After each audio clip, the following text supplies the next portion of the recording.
অসুস্থ হলে আপনাকে যেমন ডাক্তার বেড রেস্টে পাঠায়, ঠিক তেমনি আমি বলবো আপনি যদি মানসিকভাবে বিপর্যস্ত হন, 3 দিনের ট্যুরে এই সুন্দরবন আসেন। বিশ্বাস করবেন, এই ট্যুরটা আপনার জন্য কতটা দরকারি হবে আপনি বুঝতেও পারবেন না। নাই এখানে মোবাইল নেটওয়ার্ক, নাই এখানে কোনো কিছু কেনার জায়গা। তো মানি ব্যাগ, মোবাইল এগুলো জাস্ট রেখে আসতে হবে। আর 3টা দিন আপনার সামনে কিভাবে কেটে যাবে আপনি আসলে বুঝতেই পারবেন না।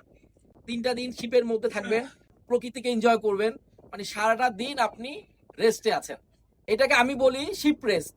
মানে 3 দিনের সুন্দরবন ট্যুরে আপনি শিপ রেস্টে আসেন যদি মানসিকভাবে বিপর্যস্ত হন। আর এই ট্যুরটাতে না আসলে আপনি বুঝবেন না আসলে আপনি কি মিস করতেছেন।